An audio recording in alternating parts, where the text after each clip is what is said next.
வணக்கம். ஒரு கண்ணு தெரியாத பெரியவர் ஒருவர் தினமும் இருட்டில் போகும்போது கையில் ஒரு விளக்கை எடுத்துக்கிட்டு தான் நடந்து போயிட்டு இருப்பார். இதை தினமும் ஒருத்தர் கவனிச்சிக்கிட்டே வந்தார். ஒரு நாள், ஐயா, உங்களுக்கே கண்ணு தெரியாது, ஆனால் இருட்டு பகலும் உங்களுக்கு ஒன்று தானே, உங்களுக்கு விளக்கே தேவையில்லையே, இருட்டில் நீங்கள் விளக்கு இல்லாமலே நடந்து வரலாமே, ஆனால் நீங்கள் ஏன் இருட்டில் விளக்கு எடுத்துகிட்டு வர்றீங்க, எனக்கு புரியலையே ஐயா அப்படின்னு சொல்லி கேட்டார். உடனே அந்த பெரியவர் சொன்னார், தம்பி, எனக்கு கண்ணு தெரியாது தான், என்னால் தடுமாற்றம் இல்லாமல் இருட்டில் நடக்க முடியும், ஆனால் நான் வர்றது எதிர்த்தாப்பில் நீங்கள் வர்றீங்க இல்லையா, உங்களுக்கு தெரியாது இல்லையா, அதனால் நான் ஒரு விளக்கு எடுத்துகிட்டு வந்தால் எதிரில் வர்றவங்க என்னை பார்த்துட்டு ஒதுங்கி போயிடுவீங்க, அந்த காரணத்தினால தான் நான் விளக்கு எடுத்துகிட்டு வந்தேன் அப்படின்னு சொன்னார். ஆஹா, அருமையான ஐடியா ஐயா. அதாவது உங்களுக்கு கண்ணு தெரியலை, ஆனால் ஞான கண்ணு இருக்குது, எனக்கு தான் புரியலை அப்படின்னு சொல்லி அந்த தம்பி சொல்லிட்டு போனார்.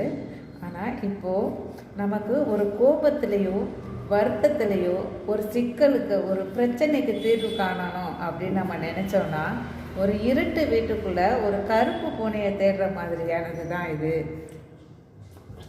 ஒரு நிமிஷம் தானே, சரின்னு தானே சொன்னேன்.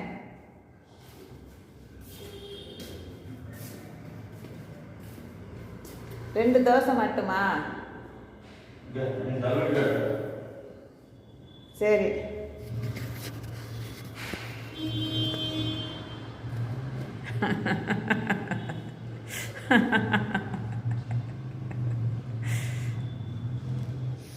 ஒரு ஷார்ட்ஸை போடலாம் அப்படின்னு போட்டுட்டு இருந்தேன். இந்த பக்கம் வந்து நோண்டி ஒரு 2 தோசை வாங்கிட்டு வா, ஒரு 2 தோசை வாங்கிட்டு வாங்க, ஒரு ஷார்ட்ஸுங்க ஒரு 3 நிமிஷத்தில் போட்டுடுறேங்க அப்படின்னு சொன்னேன் நான். சரி, இப்போ உங்களுக்கு நான் என்ன வந்து சொல்ல வந்தேன் அப்படின்னா, ஒரு கோபத்திலையோ அல்லது ஒரு பதட்டத்திலையோ வருத்தத்திலையோ ஒரு பிரச்சனைக்கு நம்ம தீர்வு காணணும் அப்படின்னா அது வந்து சிக்கலாக தான் அமையும். ஏன்னா ஒரு இருட்டு வீட்டுக்குள்ளே கருப்பு புனியை நம்மளால் தேட முடியுமா? தேட முடியாது. அப்போது ஒரு பொறுமையாக இருந்தோன்னா தான் ஒரு சிக்கலுக்கு நம்ம விடை தேட முடியும். பொறுமை அப்படிங்கிறது ஒரு மிகச்சிறந்த ஆயுதம். அதனால் நம்ம வந்து கோபத்தை கட்டுப்படுத்தி பொறுமையை வளர்த்து திறமையை வளர்த்து ஒரு விஷயத்தை செய்கிறோன்னா நம்ம அதில் திட்டமாக வெற்றி பெறுவோம். கண்டிப்பாக வந்து வெற்றி பெறுவோம். இந்த விஷயத்தை நீங்களும் வந்து செய்யுங்க, வெற்றி பெறுங்கள். ஹாய்.